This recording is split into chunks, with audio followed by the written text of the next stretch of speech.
नमो नमः। कक्षा में उपस्थित सभी सदस्यों का आदर सहित अभिवादन एवं स्वागत। भी सभी सदस्य अपने अपने इष्टों का ध्यान करें। माता गायत्री के मंत्रों का एक बार उच्चारण अवश्य कर ले। साथ ही अपने प्रेरणा के स्रोत एवं अपने गुरुजनों को भी अभिवादन कर ले। हम लोगों के द्वारा प्रतिदिन नियमित रूप से कुंडली फलादेश पर आधारित कक्षा आयोजित की जाती है। आज की कक्षा में जैसा कि आप लोग व्हाइट बोर्ड पर देख रहे हैं, लिखा गया है कि कुंडली के अशुभ ग्रहों को कैसे पहचानें। हम लोगों की यह कक्षा शुभ अशुभ ग्रहों पर आधारित यह तीसरी कक्षा है। पहली कक्षा में हम लोगों ने भावेशों पर आधारित शुभ अशुभ ग्रहों को पहचाना। कल की कक्षा में शुभ अशुभ ग्रहों को नैसर्गिक शुभता एवं तात्कालिक शुभता किसे कहते हैं? जो भावेशों के आधार पर जो शुभ ग्रह हो जाते हैं उसे तात्कालिक शुभ ग्रह कहते हैं। भावेशों के आधार पर यदि कोई ग्रह पाप फलदाता हो जाते हैं तो तत्कालिक पाप ग्रह हो जाते हैं। और जो वास्तविक जो नैसर्गिक रूप से जो ग्रहगण जो शुभ होते हैं उन्हें नैसर्गिक शुभ कहा जाता है। तो कल की कक्षा में नैसर्गिक शुभग्रह एवं तत्कालिक शुभग्रह दोनों का समन्वय कर किस प्रकार से हम लोग ग्रहों की शुभता अशुभता का विचार कर सकते हैं, उस पर हम लोगों ने चर्चा किया। अब शुभ ग्रह अशुभ एवं पाप ग्रह अलग है, अशुभ ग्रह अलग है। हम लोग कुंडली के अशुभ ग्रहों को कैसे पहचाने? सामान्य सी बात है, समझना कोई भी बड़ी मुश्किल नहीं है। आप सभी अपने अपने कुंडली को निकालें नोटबुक पर, और इसमें कोई बड़ी बात खास नहीं है, कोई नहीं खास विषय वस्तु की आवश्यकता है। केवल हम लोगों को इस विषय वस्तु को समझने के लिए राशियों के स्वामी को पहचानने आना चाहिए या भावेशों को पहचानने आना चाहिए। अब यही 11वां भाव है। 11वें भाव में 7 नंबर की राशि है। 7 नंबर राशि के स्वामी कौन होंगे? तो शुक्रदेव होंगे। केवल भावेशों को पहचानने की ज्ञान होना चाहिए। पूर्व की कक्षा में हम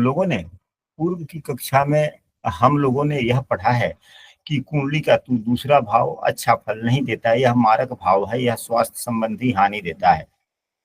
हमारी आवाज आप लोग स्पष्ट सुन पा रहे हैं? जी गुरुदेव। जी गुरुदेव। हाँ, हम लोगों ने पूर्व की कक्षाओं में यह पढ़ा है कि दूसरा भाव मार्केश भाव होता है, यह समस्या स्वास्थ्य संबंधी समस्याएं देता है। तो दूसरा भाव तीसरे भाव के स्वामी त्रिशदाय होने के कारण अच्छे फल नहीं देते, पाप फल दाता है। पाप का मतलब बुरा फल दाता है। तो तीसरे भाव के स्वामी एवं चौथे भाव के स्वामी पाप फलदाता नहीं होते, पांचवें भाव के स्वामी पाप फलदाता नहीं होते, छठे भाव के स्वामी त्रिशदाय होने के कारण अच्छे फल नहीं देते। तो छठा भाव, 7वां भाव का स्वामी भी यह भी समस्या देता है, यह स्वास्थ्य संबंधी, तो यह भी तो नुकसान ही देने वाला हो गया।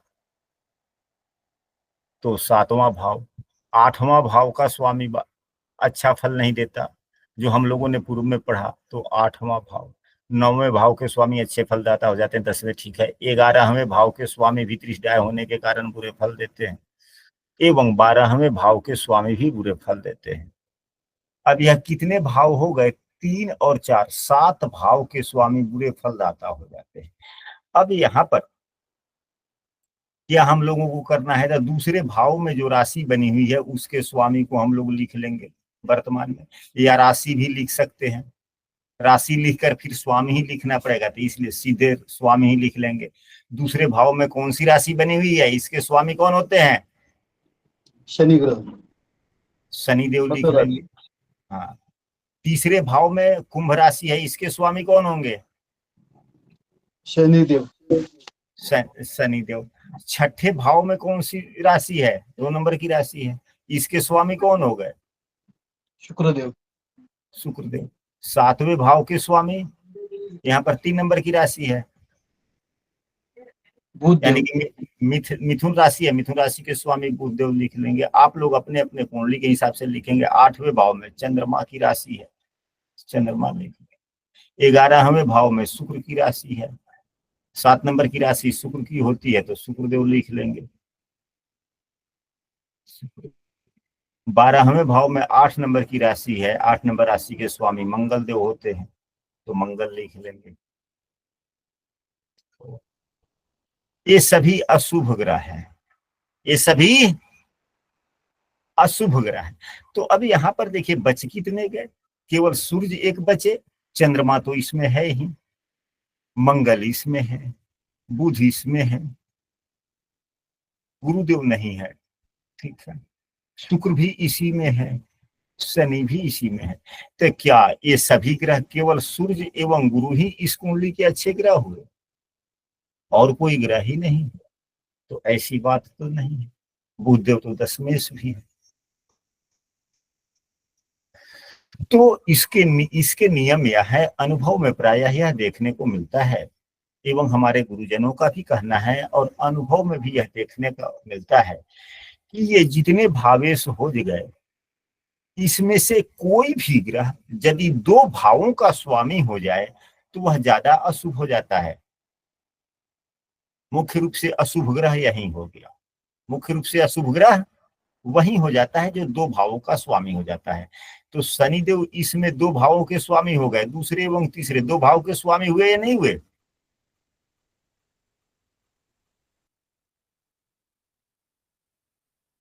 और शुक्रदेव, यहाँ पर शनिदेव को देखा जाए दो भाव के स्वामी हो गए, शुक्रदेव भी दो भाव के स्वामी।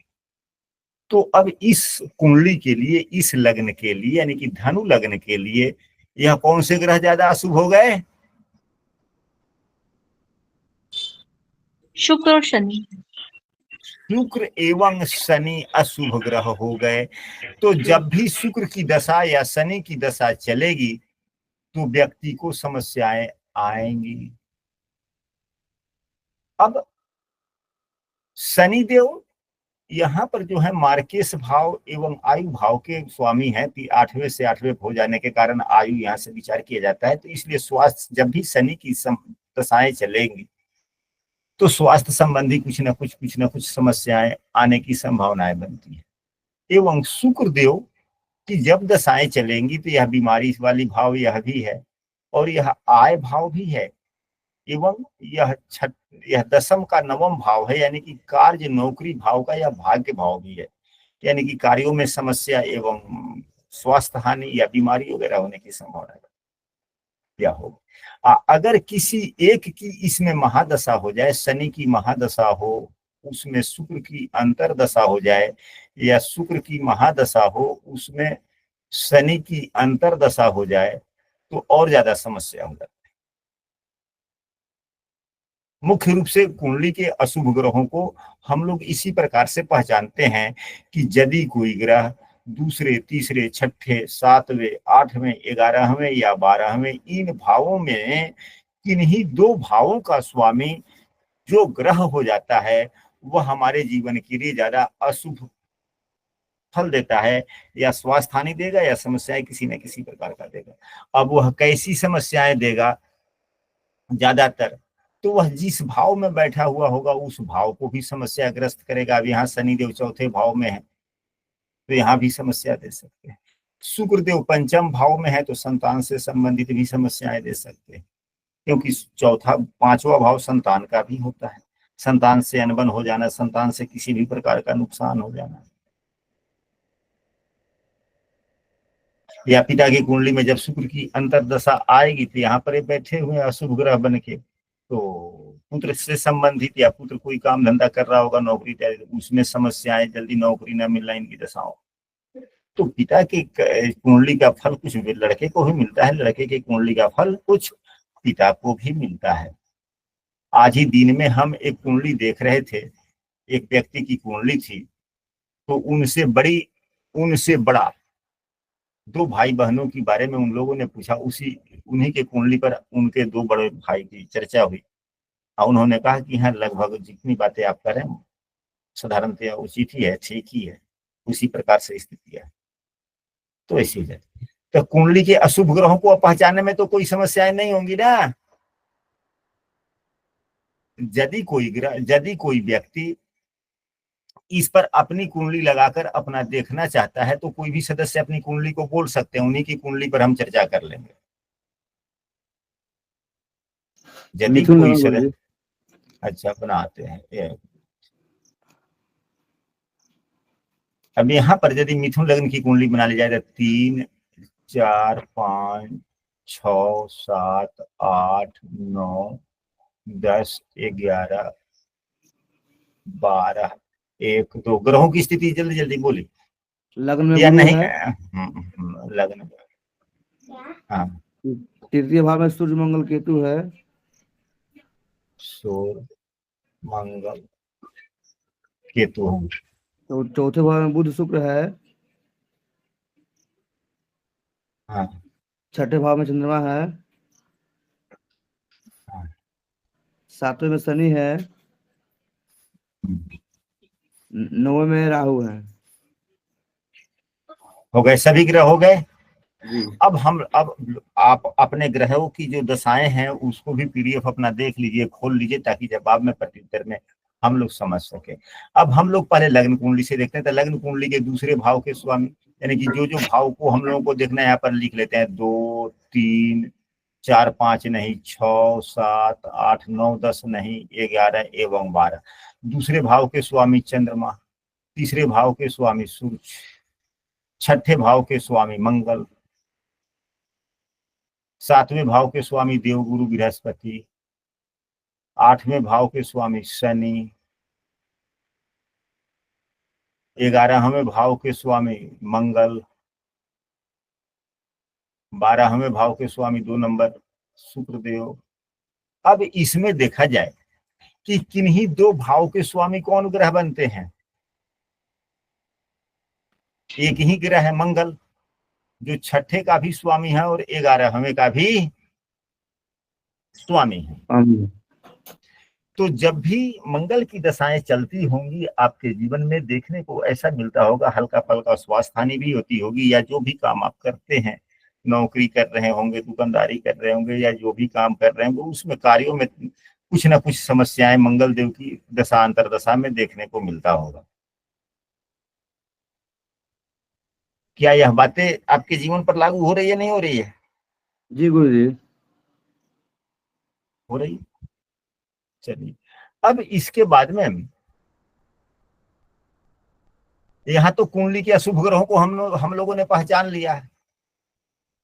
अब हम लोग आगे चलते हैं, इससे लग्न आधारित किसी भी लग्न में शुभ ग्रहों को हम लोग कैसे पहचाने। हम लोगों को 2-3 लग्न पर चर्चा कर लेनी चाहिए, ताकि ऐसे तो होते हैं 12 लग्न, 12 लग्न पर अगर चर्चा किया जाए तो समय काफी लग जाएगा, या एक दिन में संभव न हो पाए। लेकिन प्रत्येक लग्नों के शुभ अशुभ ग्रहों को हम लोगों को पहचानना चाहिए। जैसे मेष लग्न की कुंडली हो जाए 1 2 3 4 5 6 7 8 9 10 11 12।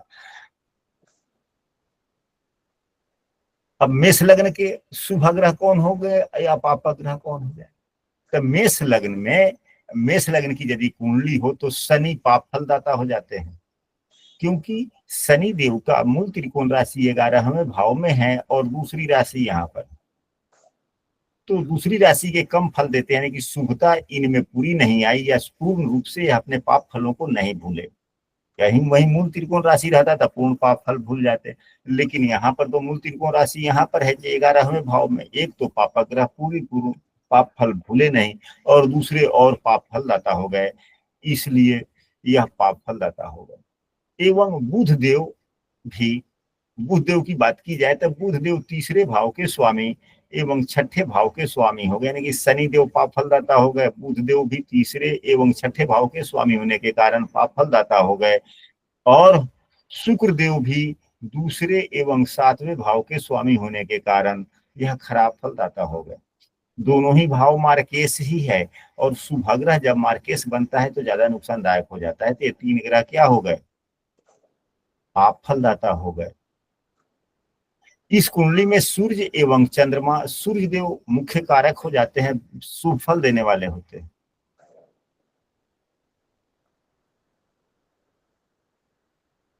देवगुरु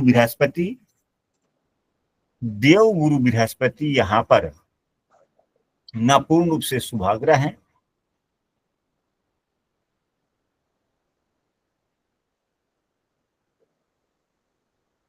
परंतु नवमेश भी है, तो यह योग कारक हो गए। भले यह कारक ग्रह हो गए, क्योंकि कक्षा में हम लोगों ने पढ़ा, लेकिन इनकी मूल त्रिकोण राशि यहाँ है, ज्यादा यह अच्छा फल देंगे, लेकिन यह 12वें भाव के भी स्वामी है। 100 में 65% यह अच्छे फल देंगे तो 35% बुरे फल भी देंगे, क्योंकि दोनों राशियों का फल देना इनका काम है। परंतु शुक्रदेव जो है यह पूर्ण रूप से मार्केश हो गए, और मंगल देव जो है लग्नेश हैं। मंगल यहाँ पर लग्नेश है, लग्नेश को अष्टमेश का दोष नहीं लगता, लग्नेश को अष्टमेश का दोष नहीं लगता, दोष नहीं लगेगा, परंतु अष्टमेश का फल तो यह निभाएंगे ना। हालांकि लग्नेश सदैव शुभग्रह होता है, लेकिन अष्टमेश होने से थोड़ा सा शुभता में कमी आ गई, लेकिन यह पूर्ण रूप से शुभ नहीं हुए, लेकिन दोष नहीं लगता, लग्नेश को अष्टमेश का दोष नहीं लगता, क्योंकि वह त्रिकोण भाव भी का भी तो स्वामी है। लेकिन अष्टमेश तो अष्टमेश है ही, कुछ ना कुछ तो गुण धर्म अपना निभाएगा ही निभाएगा, क्योंकि यहाँ का भी दायित्व तो मंगल को ही निभाना है ना। जी गुरुदेव। बातें स्पष्ट हो गई जी। अब चलते हैं वृषभ लग्न की कुंडली में। वृषभ लग्न की कुंडली में कौन से ग्रह शुभ ग्रह होते हैं, कौन से ग्रह पापक ग्रह होते हैं। अगर वृषभ लग्न की कुंडली ली जाए तो 2 3 4 5 6 7 8 9 10 11 12 1 वृषभ लग्न की कुंडली में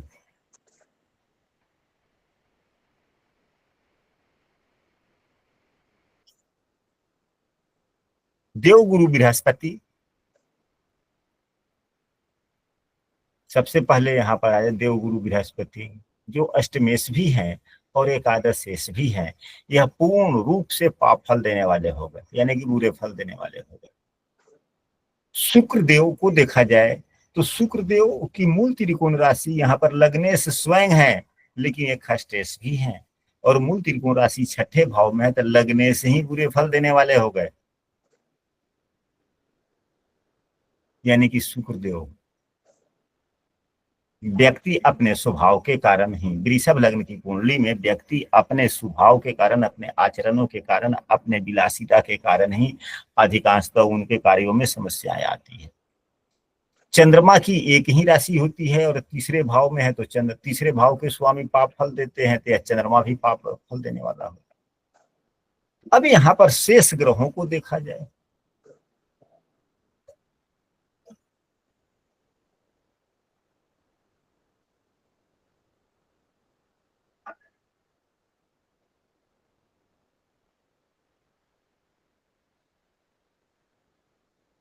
शेष ग्रह में बुध देव को देखा जाए तो बुध देव अच्छे फल प्रदाता होगा, क्योंकि बुध देव की कैसी स्थिति है,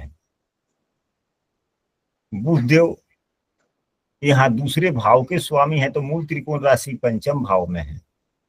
सूर्य देव यहाँ पर शुभ फलदाता हो गए, शनि देव भी शुभ फलदाता हो गए। सूर्य एवं शनि वृषभ लग्न के कुंडली में, वृषभ लग्न के कुंडली में सूर्य एवं शनि राजयोग कारक हो गए, शुभ फल देने वाले हो गए। शनि एवं सूर्य दोनों, शेष कौन कौन से ग्रह रह गए, तो मंगल एवं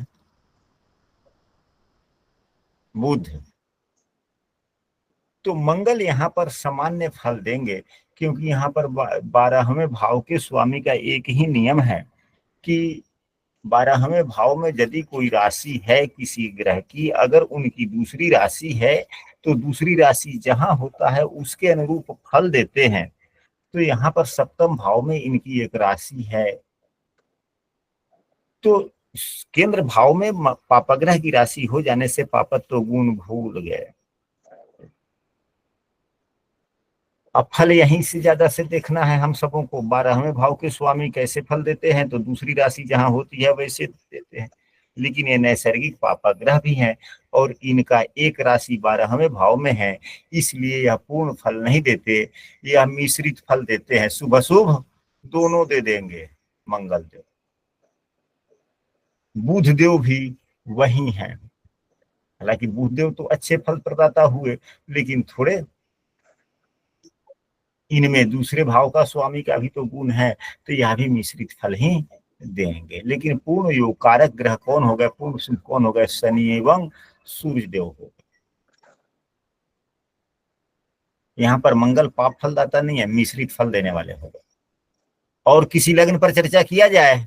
गुरुदेव सिंह लग्न पर। ठीक है।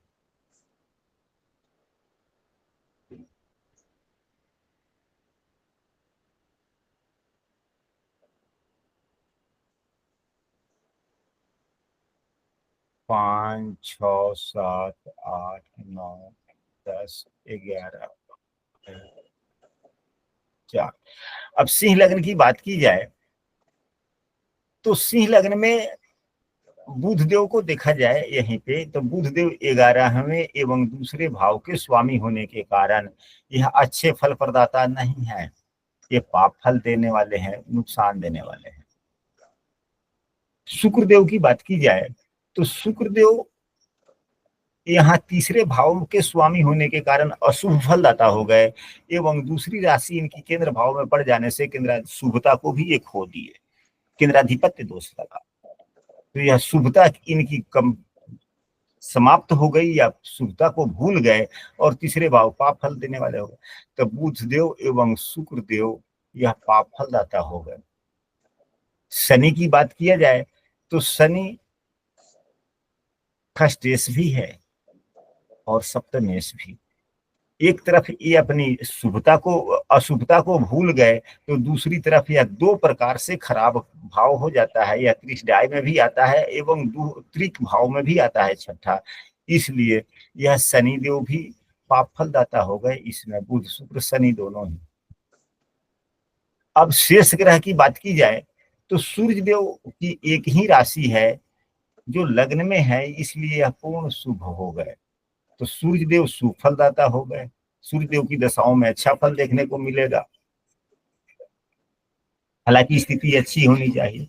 अब इसके बाद में मंगल देव को देखा जाए तो मंगल देव यह अति योग कारक हो गए, क्योंकि एक राशि इनकी केंद्र में है, दूसरा इनका त्रिकोण में है।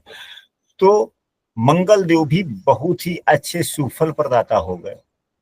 दूसरा मंगल देव देवगुरु बृहस्पति की बात की जाए तो यहाँ पर देखा जाए ये अष्टमेश हैं, परंतु इनकी मूल त्रिकोण राशि यहाँ पर, तो मूल त्रिकोण राशि की प्रधानता होती है।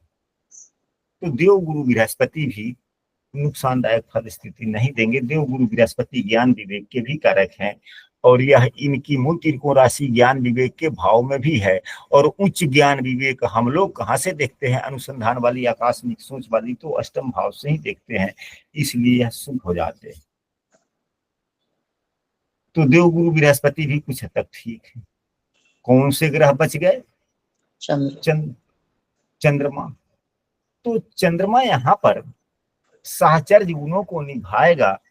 हालांकि ये तो भावेशों के आधार पर अशुभ फल प्रदाता होगा, लेकिन यह चंद्रमा जिस ग्रह के साथ में होगा शुभ। अब इसमें अगर चंद्रमा सूर्य मंगल गुरु के साथ में होगा तो चंद्रमा शुभ फलदाता हो जाएगा। अगर चंद्रमा इन ग्रहों के साथ में होगा तो अशुभ फलदाता हो जाएगा। गुरुदेव अकेला होगा तो? हाँ, अकेला होगा तो यह देखना है कि कुंडली की अगर शुभ भाव में है तो शुभ फल प्रदाता हो जाएगा, और वह यदि किसी अशुभ भाव में होगा तो अशुभ हो जाएगा। यानी कि 12वें भाव में सूर्य या चंद्रमा की जब भी राशि हो जाती है, यानी कि 12वें भाव में ऐसी राशि जिसके स्वामी के पास में एक ही राशि हो, तो उसका नियम यह है कि यदि वह कुंडली के शुभ ग्रह के साथ में होते हैं तो वह शुभ फल देते हैं, यदि पाप फल देने वाले ग्रह के साथ में होते हैं तो पाप फल देते हैं। यदि किसी ग्रह के साथ में नहीं होते, यदि अकेला होते हैं, तो वह यदि कुंडली के शुभ भाव में होते हैं, यानी कि शुभ भाव कुंडली का कौन सा होता है? पहला, चौथा, 1, 4, 7, 7, 10। 1, 5, 5, 9। हाँ वही जो जहां पर हमने जहां पर हमने निशान लगाया है काले रंग से, पहला भाव, चौथा भाव, सातवां भाव, 10वां भाव, 5वां एवं 9वां, यानी कि केंद्र एवं त्रिकोण भाव कुंडली के शुभ भाव कहे गए हैं।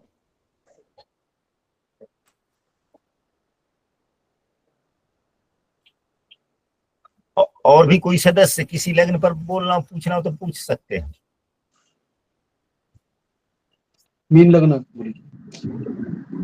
मीन लग्न, चलिए यहाँ पर 12, 1, 2, 3, 4, 5, 6, 7, 8, 9, 10, 11। मीन लग्न की जहां तक बात की जाए तो मीन लग्न में शनि को देखा जाए, शनि यह 11वें एवं 12वें दोनों भाव के स्वामी हैं। 12वें भाव में यदि कोई राशि है तो उनकी दूसरी राशि जहां होगी वैसा, तो दूसरी राशि शनिदेव की 11वें भाव में है। 11वें भाव के स्वामी अच्छे फल नहीं देते, इसलिए शनिदेव यहाँ पाप फलदाता होगा। शुक्र की बात किया जाए तो तीसरे भाव के भी स्वामी हैं एवं 8वें भाव के भी स्वामी हैं। इन दोनों भाव के स्वामी बुरे फल देते हैं, तो शुक्रदेव भी बुरे फल बताता हो।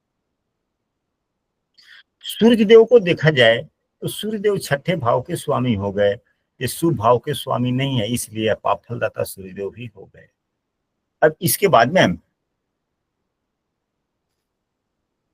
बुधदेव को देखा जाए, बुधदेव की दोनों ही राशि केंद्र भाव में है, ये शुभ फलदाता हो गए मीन राशि के लिए। एवं देवगुरु बृहस्पति भी शुभ फलदाता हो गए, देवगुरु बृहस्पति भी शुभ फल प्रदाता हो गए। मंगल देव की बात की जाए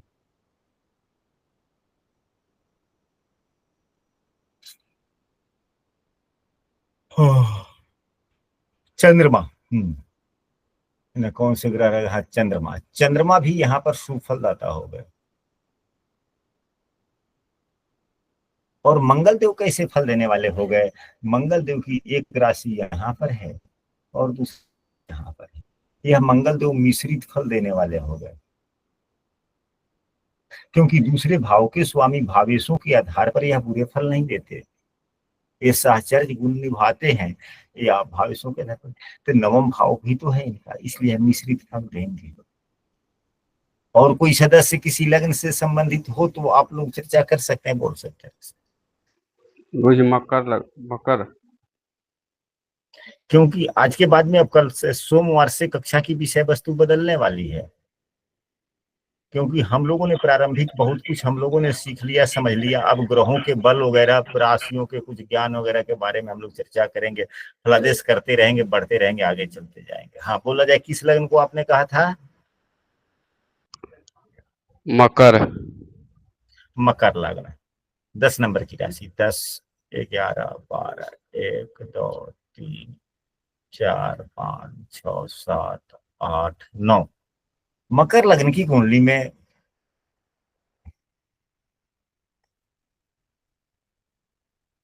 मंगल देव को देखें कि मंगल देव की स्थिति कैसी है। मंगल देव 11वें भाव के भी स्वामी हैं।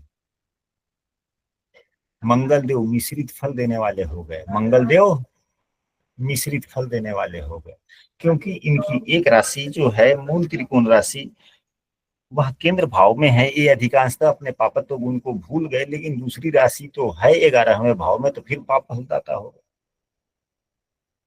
पुनः पाप फलदाता हो ही गए। तो मिश्रित कहेंगे या कम शुभ फल और ज्यादा खराब फल। तो जब ज्यादा खराब फल हो गया तो इनको पाप ग्रह में ही लिया जाए, अशुभ ग्रह में ही लिया जाए, पाप फलदाता भी लिया जाए मंगल को, मंगल देव हो गए पाप फलदाता। देवगुरु बृहस्पति को देखा जाए तो देवगुरु बृहस्पति ये 12वें भाव के भी स्वामी है, तीसरे भाव के भी स्वामी है, इसलिए देवगुरु बृहस्पति भी पाप फलदाता हो गए।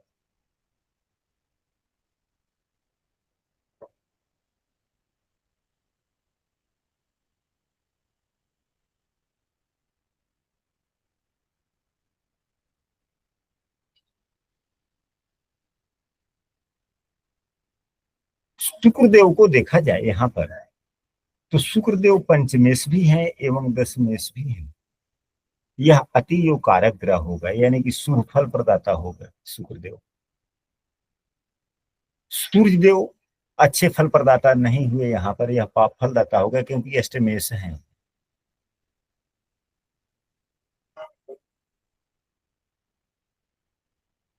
शनि मुख्य रूप से यहाँ पर मार्केश की भूमिका निभाएंगे क्योंकि यह दूसरे भाव के स्वामी है। चंद्रमा एवं शनि ये दोनों मार्केश की भूमिका निभा रहे हैं। अगर चंद्रमा पापाग्रह हो, छीन हो, तब तो थोड़ा ठीक ही है, क्योंकि इनकी राशि केंद्र भाव में आ जाने के कारण अगर छीन चंद्रमा की राशि अगर केंद्र में है तो अपने पापत्व गुण को भूल जाते हैं। अगर शुभ चंद्रमा है तब तो बात अलग है।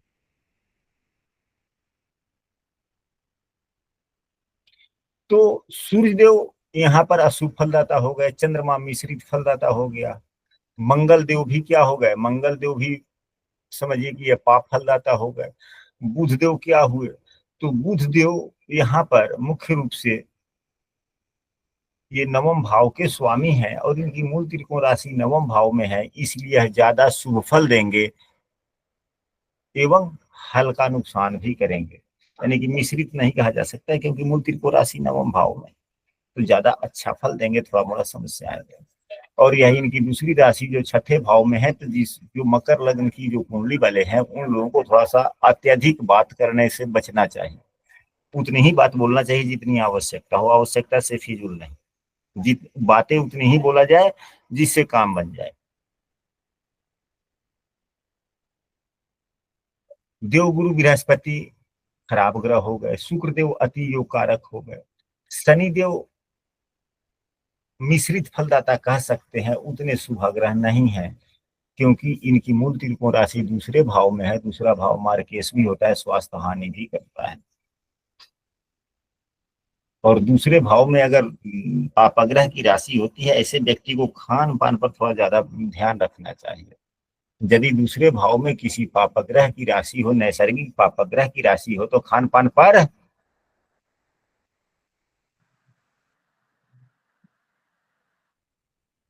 परहेज रखना चाहिए, नहीं तो खान पान की गड़बड़ी के कारण ढेर सारी समस्याएं या बीमारी होने की संभावनाएं बनती है।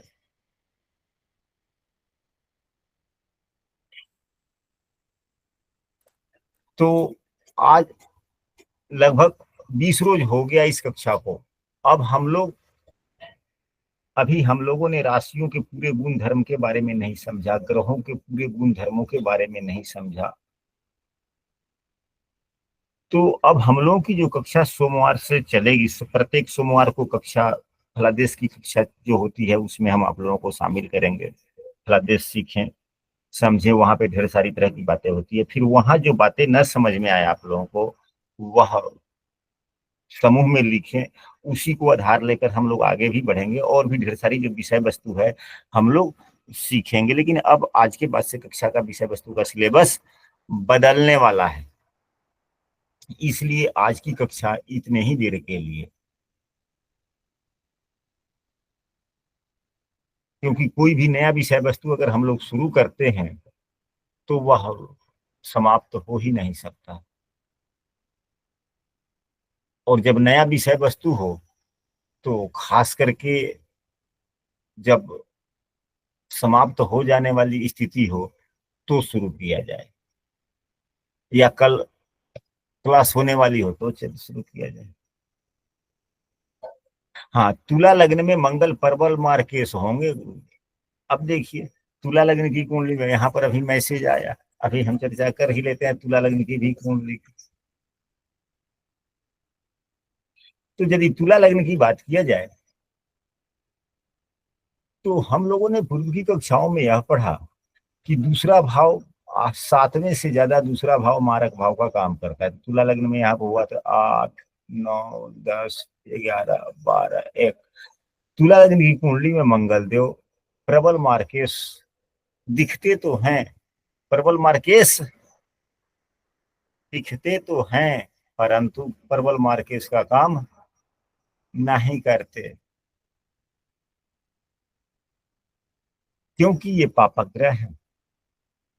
इनकी मूल त्रिकोण राशि केंद्र भाव में है, इससे इनकी अशुभता समाप्त हो गई, केवल मार्केस का दायित्व रह गया। परंतु अब यहीं 2 3 4 5 6 7 नहीं, 2 3 4 5 6 7, अब मेष लग्न की कुंडली लिया जाए,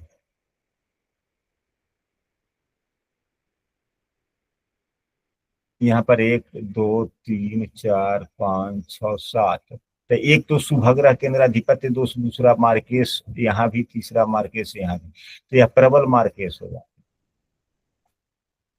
लेकिन तुला लग्न की कुंडली में मंगल देव मार्केश है, दोनों भाव के स्वामी हैं, लेकिन उतना नुकसानदायक स्थितियां नहीं देते।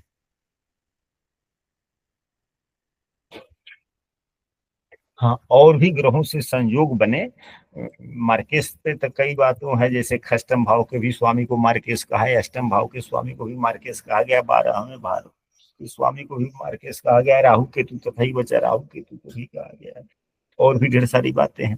तो धीरे धीरे कक्षाएं आगे बढ़ती जाएगी, हम सभी समझते चले जाएंगे। तो आज की कक्षा में हम लोग इतना ही रखते हैं।